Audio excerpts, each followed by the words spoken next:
the United States into a manufacturing powerhouse like it used to be many years ago. I always say tariffs is the most beautiful word to me in the dictionary. Tariff. We do not wish to fight, but we are also not afraid of fighting. Many countries have. They've ripped us off left and right. But now it's our turn to do the ripping. $100 billion vanished. Intel never saw it coming, and the U.S. still doesn't have a plan. But this wasn't a market crash or a bad earnings report. It was something far more calculated. On April 12, 2025, China quietly flipped a switch that sent shockwaves through Silicon Valley. A single government order, made without warning, triggered the collapse of one of America's biggest tech giants. This wasn't just a chip ban. It was a warning shot in a global tech war. And the real story? It's not about what Intel lost. It's about what China is building and how fast the world is changing without the U.S. in control. On April 12, 2025, something huge happened, but most people didn't hear it.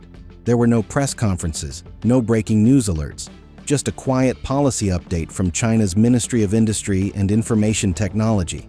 But that single document hit like a bomb. It banned all government agencies and state-owned companies from buying chips made by U.S. firms, including Intel, AMD, and Micron. No warning, no delay, just a full stop. By the next morning, internal procurement systems in China were already rewritten. Major deals with companies like China Mobile, State Grid, and Huawei-linked server providers were suddenly canceled.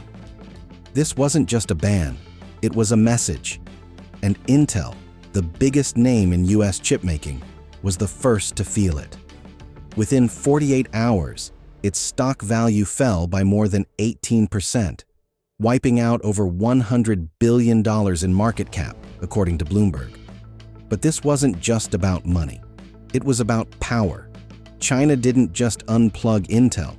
They exposed how deeply the company depended on Chinese buyers. The U.S. may have built the chip industry, but now it looked like China was learning how to control it. And here's the scary part. This wasn't a one-off move. It was step one in a much bigger plan. For decades, Intel stood like a giant in the tech world, towering, powerful, untouchable. But what looked solid on the outside was already cracking underneath. By the end of 2024, nearly 27% of Intel's total revenue, $22 billion, came from China alone. That's more than 1 out of every $4. And when China pulled the plug, that lifeline vanished overnight. Unlike NVIDIA, which had spread its business across global markets, Intel had tied itself to Chinese telecom and enterprise sectors, industries deeply linked to Beijing. That made it the perfect pressure point. China didn't need to launch a cyber attack or fight a trade war. All it had to do was stop buying. And Intel wasn't ready. Not even close. Years of technical delays had already cost Intel its edge. It stumbled badly on the rollout of its 10 nanometer and 7 nanometer chips, while AMD surged forward and tech giants like Apple and Amazon built their own custom silicon. Back in 2011, Intel owned 80% of the global PC chip market. By late 2024, that number had dropped to just 57%, according to IDC. Intel didn't just lose ground, it gave it away. Worse, the company failed to protect itself. Its business model was still built for a world where global trade worked smoothly. But that world no longer exists. And when Beijing made its move, Intel stood exposed, like a castle built on sand. This wasn't a slip. It was a collapse waiting to happen. All it took was one policy, and the fall began. What looked like a chip ban was actually just the beginning. Behind the scenes, China had already drawn up a long-term strategy, one that goes far beyond punishing U.S. companies. It's called Clean Silicon, and it's a bold plan to cut out all American-made chips from China's most critical systems. According to internal documents reviewed by Reuters, the goal is clear. By December 2027, No U.S. semiconductors should be running inside China's public infrastructure, telecom networks, or energy systems. The countdown has already started. By early 2026, 80% of central government computing must run on domestically made chips. That means replacing companies like Intel with homegrown tech, fast. This isn't a trade response, it's a national mission. And the funding is massive.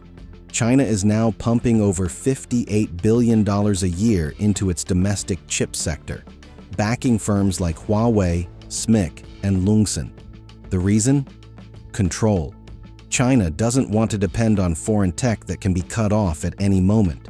In their eyes, digital independence is as important as energy or military strength. And clean silicon is the blueprint. For Intel and other U.S. firms, this isn't just a market loss. It's the forced retirement of their products inside the world's second-largest tech economy. And once China shows it can survive without them, what's stopping the rest of the world from doing the same? For years, Washington believed it held the master key to advanced chip-making. Without access to cutting-edge tools like EUV machines, China was supposed to be locked out of the elite semiconductor game. But in September 2024, Huawei quietly picked that lock and shattered expectations. A tear-down report by Tech Insights revealed that Huawei's new Mate 70 Pro wasn't just another smartphone. It was powered by a 5-nanometer Kirin chip, made entirely in China by SMIC. No EUV, no American tech.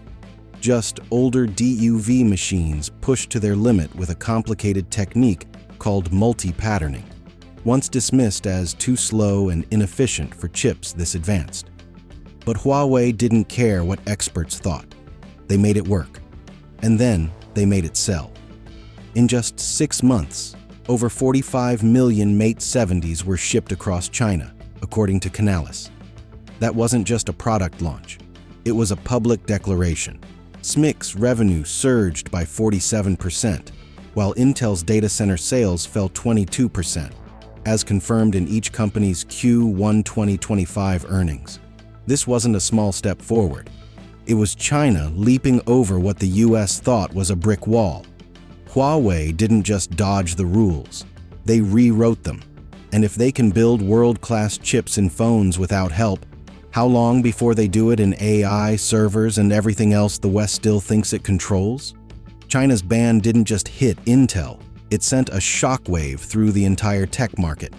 As Intel's stock crashed, it dragged down major semiconductor ETFs like SOXX and SMH, shaking investor confidence across Wall Street. The PHLX Semiconductor Index dropped by over 4% in a single day, according to the Wall Street Journal. It was clear this wasn't an isolated hit. It was the start of something bigger. Inside Intel, the damage spread fast. In early 2025, the company announced layoffs of 1,250 employees, mostly in Oregon and California, as reported in SEC filings. These weren't just numbers, they were real people, with families losing their jobs as Intel scrambled to cut costs. And the pain didn't stop there. Major computer brands like HP and Dell are now planning 12% to 17% price hikes on upcoming models using Intel chips, according to leaked pricing roadmaps seen by Bloomberg Tech. Why? Without China to buy chips in bulk, Intel has to raise prices to stay afloat. It's not just laptops. Cloud hosting, enterprise servers, even AI hardware in healthcare and logistics, everything is getting more expensive. And soon, these rising costs will show up on your next invoice. The US isn't just watching quietly. In 2025, the government launched a major response through the CHIPS and Science Act, unlocking over $52 billion to support American chipmakers. Intel was set to receive the largest share, $8.5 billion in grants and $11 billion in loans, according to the Commerce Department. The money was meant to fuel Intel's comeback, especially through its massive new factory in Ohio, nicknamed the Silicon Heartland. But there's a problem. The project is already behind schedule. Delays in zoning and construction mean the factory won't be fully running until late 2026, nearly a year later than planned. Meanwhile, TSMC is already preparing to produce 3-nanometer chips in Arizona by the end of 2025.